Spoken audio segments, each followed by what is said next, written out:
ছিল কল্প মায়া সে কি আজ ধরলো কায়া, যা ছিল কল্প মায়া সে কি আজ ধরলো কায়া। কি আমার জন্য পুজো, আমার জন্য নতুন শাড়ি, নতুন জুতো। ঠাকুর ঠাকুর, তুমি এ কোন সুখের দিন দেখাচ্ছ আমাকে? আমার এই পোড়া চোখে সুখ দেখা সইবে তো? জাস্ট নয়নের চোখটাই থাকবে না, আর ওর যদি চোখটাই না থাকে তাহলে ও ভবিষ্যৎ দেখবে কি করে, তাই? আর ভবিষ্যৎটাই যদি না দেখতে পায় তাহলে ও জানবে কোথা থেকে যে ভবিষ্যতে ওর জন্য কি অপেক্ষা করছে? খুন হতে হবে ওকে, খুন।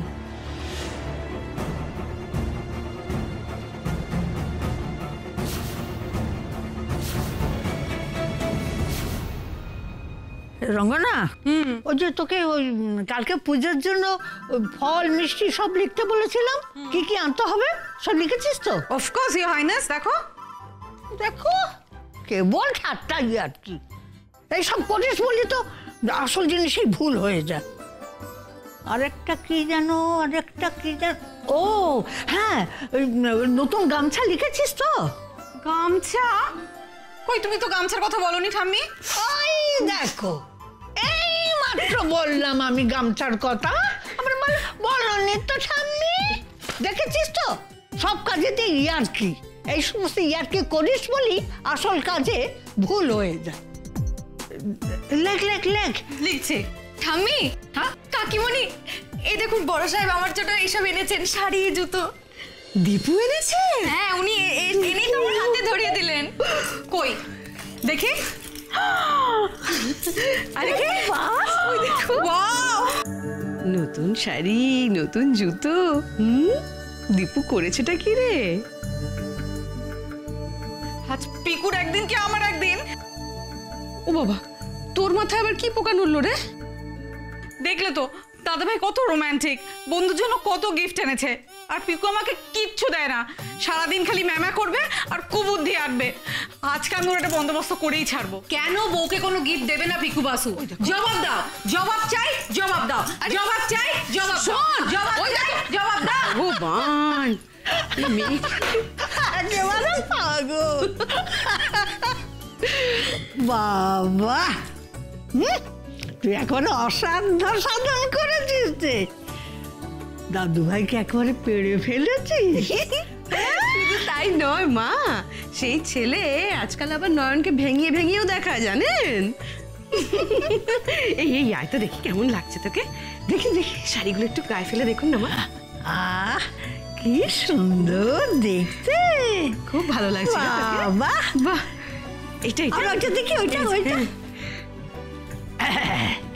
আরে বাস, ঝলমল করছে। বাবা রে বাবা রে, দেখেছো দেখেছো আমার দাদু ভাই কিরকম পছন্দটা একবার দেখেছো? বাহ বাহ। শুধু তাই নয় মা, দেখুন না শাড়িগুলো কি হালকা। ও বাইরে কাজে যখন যাবে এই শাড়ি পরে ওর একদম অসুবিধা হবে না। এই আর জুতোটা দেখুন না, বাবা এটাও এত সুন্দর যে কাজ করতে ওর বাইরে খুব সুবিধা হবে এটা পরে। খুব সুন্দর হবে, শোন নয়ন, খুব সুন্দর। সে যতই গোমরামুখ হয়ে ঘুরে বেড়াক, তার কিন্তু তোর দিকে ভারী খেয়াল। খুব সুন্দর হয়েছে। দেখি দেখি,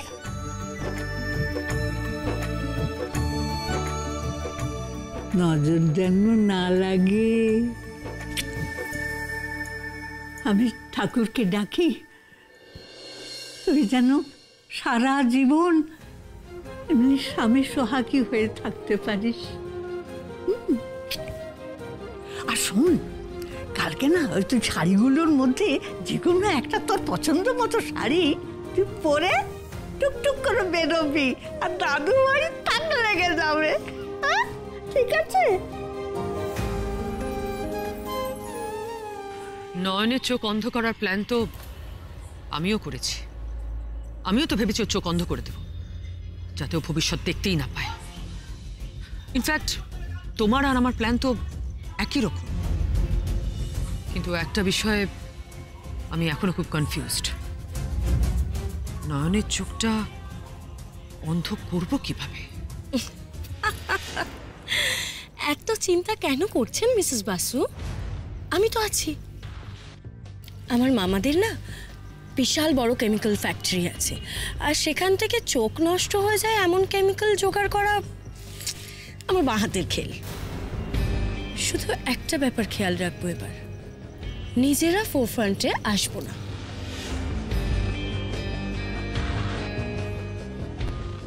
তাহলে কে করবে কাজটা? লোক লাগাবো, প্রফেশনাল ক্রিমিনাল যারা, ক্রাইম করা যাদের পেশা।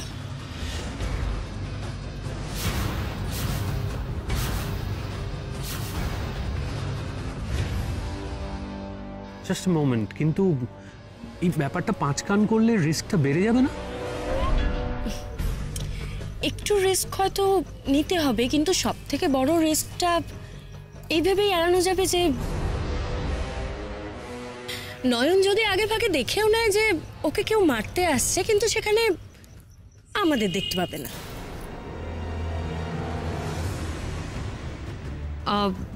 হ্যাঁ, ইউর রাইট, কথাটা তুমি ভুল কিছু বলনি, কিন্তু এরকম লোক আসবে কোথা থেকে? আমরা তো এরকম কাউকে চিনি না। সে দায়িত্ব আমার বাবার। আমার বাবা লোক প্রোভাইড করবে। সবই বুঝলাম জাসমিন, কিন্তু দেখো, আমি সম্পত্তি পেলে আমি কিন্তু তোমার সম্পত্তি দেব না। সো তোমার লাভটা কোথায়? তুমি কেন আমাদের সঙ্গে হাত মেলাচ্ছ? আমার যে দীপ্তকে চাই মিসেস বাসু,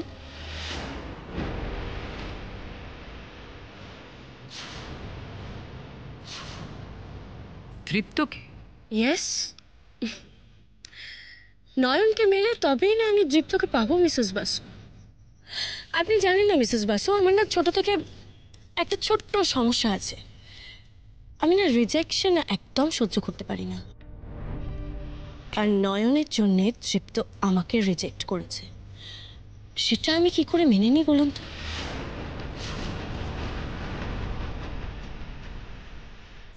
দীপ্ত আমাকে বাড়ি থেকে বের করে দিয়েছে, আমার অপমানে দীপ্ত সায় দিয়েছে। ওকে বিয়ে করে ওকেও তো আমার বোঝাতে হবে যে অপমান আসলে কাকে বলে। ও সারাটা জীবন শেষ করে দেবো আমি, সারাটা জীবন চলবেও।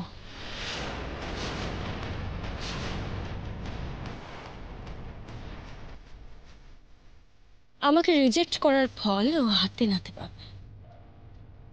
সম্পত্তি আপনার, দীপ্ত আমার। রাজি?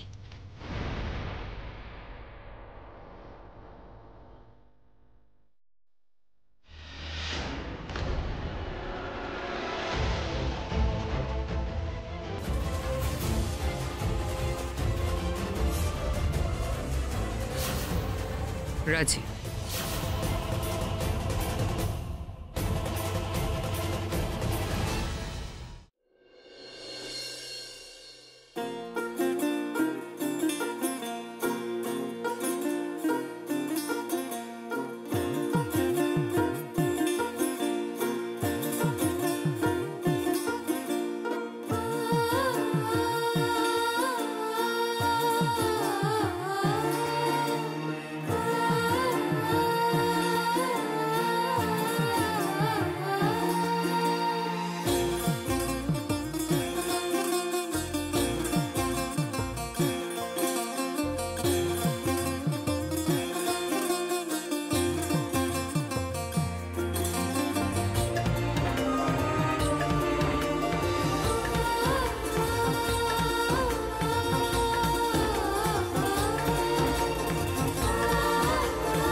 যত্ন করে সবকিছু এনেছেন আমার জন্য, তাই আমি সবার আগে নতুনভাবে সেজে আপনাকেই দেখাবো দীপ্তবাবু।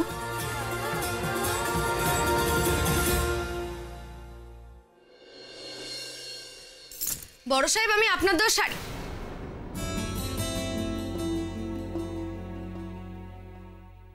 বড় সাহেব, এ কি, উনি এখানে নেই তো?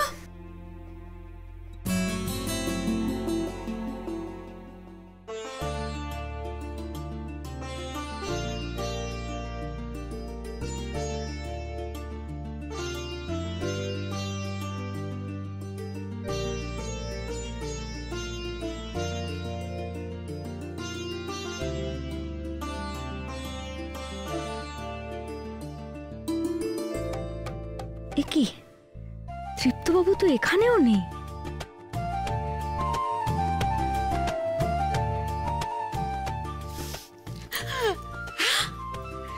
ঠাম্মি দেখো দেখো, বন্ধু তোমার কি লাগছে? ওয়াও, বলে বলে। বলছি বড় সাহেবের এই তোমার থেকে আমি চোখ ফেরাতে পারছি না গো। বলছি একটু বলুন না বড় সাহেব, একটা সেলফি তো নিতেই হবে। দাঁড়া দাঁড়া, একটু একটু আমাকে বলুন না বড় সাহেবকে কোথাও। আরে চুপ কর, সকাল থেকে রসিকতা করছে। ঠাম্মি তুমি বুঝতে পারছো না, তুমি একবার দেখো বন্ধুকে, শি ইজ লুকিং গর্জিয়াস, ফাটাফাটি লাগছে। উফ রঙ্গনা, এবার ছাড় ওকে। নয়ন আয় তো এদিকে। বলছি কাকিমণি আরে নয়ন, পুজোর ভোগ রান্না তুই করবি তো? তাহলে আনাত পাতে এখানে আনা করাই। সব করছি ঠাম্মি, সব করছি। আগে বলুন বড় সাহেবকে কোথাও দেখেছেন? আমি তো ওনার ঘরে গেলাম, ওখানেও নেই, আবার এখানে এসে দেখছি এখানেও নেই। কোথায় গেল বলুন তো মানুষটা? আরে দাদু ভাই তো এখানে আসেনি। তাই তো, সকাল থেকে তো একবারও দীপুকে দেখিনি মা। ও ছাদে নেই তো। না না, আমি তো ছাদে গেছিলাম ফুল তুলতে, কই দাদা ভাই তো ওখানে ছিল না। এই দেখো, এই সকালবেলা ছেলেটা আবার কোথায় গেল?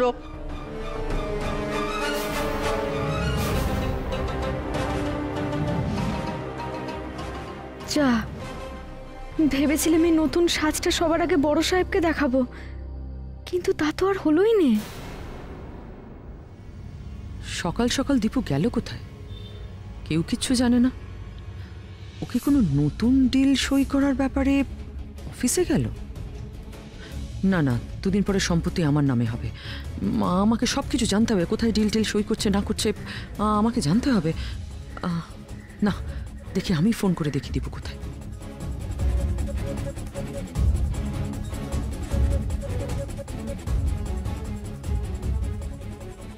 কি ব্যাপারটা কি? দীপু গেলটা কোথায়? ফোন তুলছে না, সাত সকালে বেরিয়ে গেল। কি করি এখন? সেক্রেটারিকে ফোন করব? I think I should do that.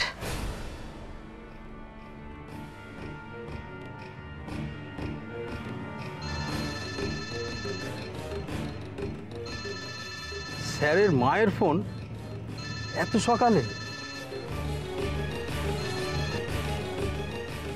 Hello ma'am, good morning. হ্যাঁ মর্নিং। আচ্ছা, আজকে কি অফিসে কোনো নতুন ডিল টিল সাইন করার ব্যাপার আছে? না মানে দীপু সাত সকালে বেরিয়ে গেছে, কারো ফোন তুলছে না, তাই ভাবলাম অফিসে গেছে নিশ্চয়ই। না ম্যাম, দীপ্ত স্যার তো আজকে অফিসে আসেননি। আমি ওনার হয়ে একটা মিটিং অ্যাটেন্ড করতে যাচ্ছি এখন। সে কি? দীপু তাহলে গেল কোথায়? তুমি কিছু জানো? ম্যাম, স্যারের আজকে দেবীঘাটের পটুয়া পাড়ায় যাওয়ার কথা। স্যার হয়তো ওইখানেই গেছেন। স্যার ঠাকুরের ওই মূর্তিটা আনার জন্য গেছেন হয়তো। ওই ঠাকুরের মূর্তিটা দিয়ে স্যার নয়ন ম্যামকে সারপ্রাইজ দেবেন। আর তাছাড়া ওই এলাকাটায় মোবাইলের নেটওয়ার্কও খুব একটা ভালো ধরে না। আপনি হয়তো ওই জন্যই স্যারকে পাচ্ছেন না। আপনি বরং একটু... হ্যালো হ্যালো। দীপু বাড়ির বাইরে, ফোনও অ্যাভেলেবল নয়। রাইট, এই সুযোগটাই কাজে লাগাতে হবে।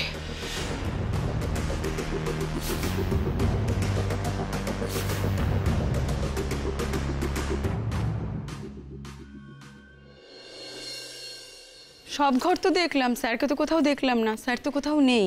সে কি, উনি কাউকে না বলে এভাবে কোথায় চলে গেলেন? আগের বার তো ফোন ধরলো না, আর এখন তো কানেকশনই পাচ্ছি না। দীপুর মতিগতি তো আমার একদম ঠিক লাগছে না। বললো পুজোর আয়োজন করতে, অথচ কোন ঠাকুরের পুজো হবে সেটাই পরিষ্কার করে বললো না। এখন আবার সকাল থেকে কোথায় বেরিয়ে গেল? কোথায় গেল বলুন তো মা? কাকিমণি, কাকিমণি আমার না খুব দুশ্চিন্তা হচ্ছে গো। বন্ধু প্লিজ তুমি কোনো টেনশন করো না। দেখছো না কাল থেকে দাদাভাই কিরকম একটা রহস্য করছে। আমার মন বলছে লাস্ট মোমেন্টে তোমাকে কোনো সারপ্রাইজ দেবে। তুমি একদম চাপ নিও না তো। এসো আমরা দুজনে বরং ঠাকুরের কাজ করি। এসো এসো, কাম কাম কাম, সিট।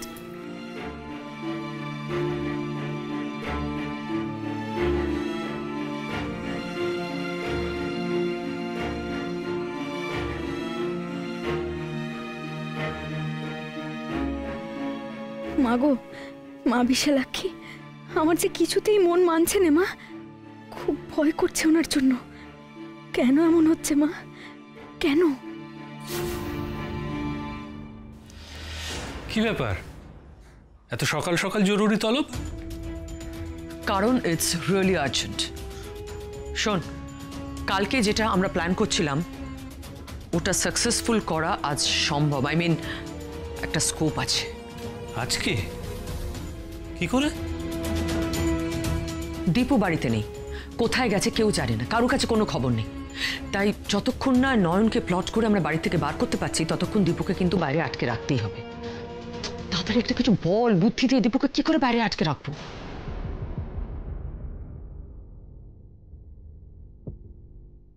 সবকিছু কি আমরাই করবো নাকি? তোর যে পার্টনার আছে তাকে একটু কাজে লাগা। জেসমিনকে বল ফোন করে দীপ্তকে আটকাতে। রাইট, ভালো বুদ্ধি দিয়েছিস তো। দাঁড়া দাঁড়া, আমি এক্ষুনি ফোন করছি।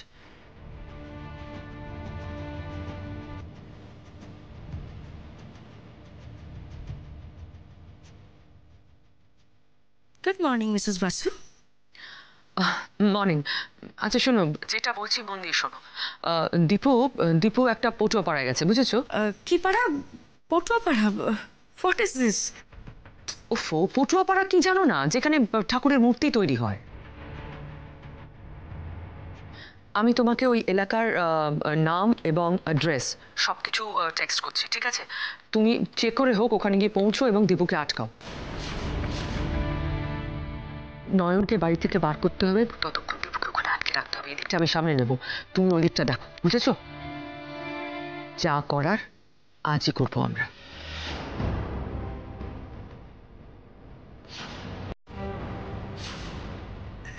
ওকে ডান। আপনি লোকেশন আর অ্যাড্রেসটা আমায় মেসেজ করুন, কুইক।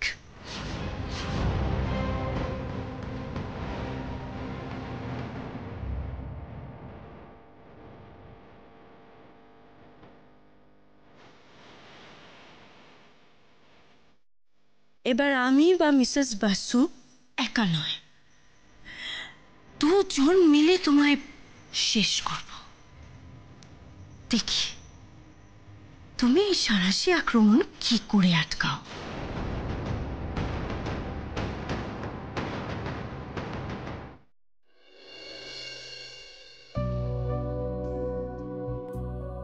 বাড়িতে আজ মা বিশালাক্ষীর মূর্তিটা নিয়ে হাজির হলে নয়ন একেবারে চমকে যাবে।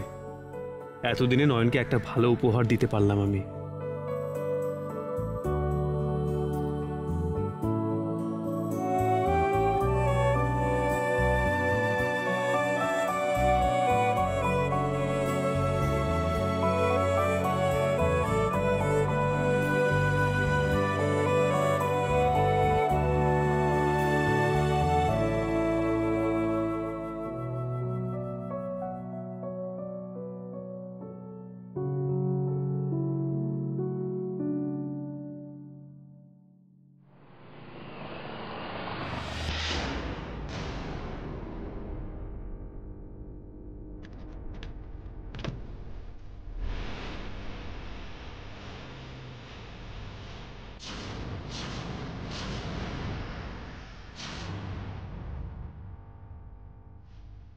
জিপ্ত,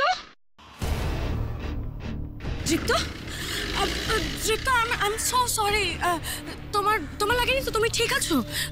কিছু হয়নি তো তোমার? না না না, আমি ঠিক আছি। It's okay, I am fine, thank you. জিপ্ত, জিপ্ত, আমি তো ভাবতেই পারিনি তোমার সাথে আমার এভাবে এখানে দেখা হয়ে যাবে। ঠাকুর আছেন, ঠাকুর আমার মনের কথা শুনেছে। Thank you, thank you. জিপ্ত, জিপ্ত, প্লিজ যেও না জিপ্ত, প্লিজ। জাসমিন, তুমি কি করছো? কি পা ছাড়ো, এখানে সবাই আছে, পা ছাড়ো প্লিজ। আমার কথাটা একবার শোনো। তুমি জানো আমি তোমার বাড়িতে কতবার যেতে চেয়েছি, কতবার ক্ষমা চাইতে চেয়েছি, আমি মন থেকে ক্ষমা চাইতে চেয়েছি দীপ্ত, কিন্তু পারিনি। বিশ্বাস করো, পারিনি। একমাত্র নয়নের কথা ভেবে, খালি ভেবেছি ওই বাড়িতে গেলেই যদি নয়ন আমাকে অপমান করে তাড়িয়ে দেয়, সেই জন্য যেতে পারিনি। দীপ্ত প্লিজ আমাকে ক্ষমা করে দাও, প্লিজ প্লিজ। কি করছো নাকি তুমি? দেখো এখানে লোকজন সবাই দেখছে, সিন ট্রিক করো না প্লিজ। আমার পা ছাড়ো, পা ছাড়ো বলছি। না, কি করছোটা কি তুমি?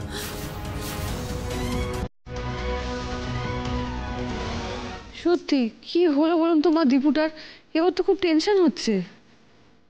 মনি তো কখনো এমন করেনি ঠামি, আমার খুব ভয় করছে। কি হয়েছেটা কি? সবাই এত টেন্সড কেন? সকাল থেকে দীপুটা কাউকে কিছু না বলে কোথায় চলে গেছে, ফোনেও পাওয়া যাচ্ছে না ওকে। ওমা, এ কি সর্বনাশ হলো! কোথায় গেল দীপু? আচ্ছা মা, আপনি সব পুজো আচ্ছা রাজি হলেন কেন বলুন তো? আমি তো শুনেছি বাবা মা মারা গেলে 1 বছর বাড়িতে কোনো পুজো আচ্ছা করতে নেই। এসব অমঙ্গল কাজে আপনি সাহায্য দিলেন কেন? এবার কি হবে? আমার ছেলেটা বাইরে বিপদ আপদ হলো না তো?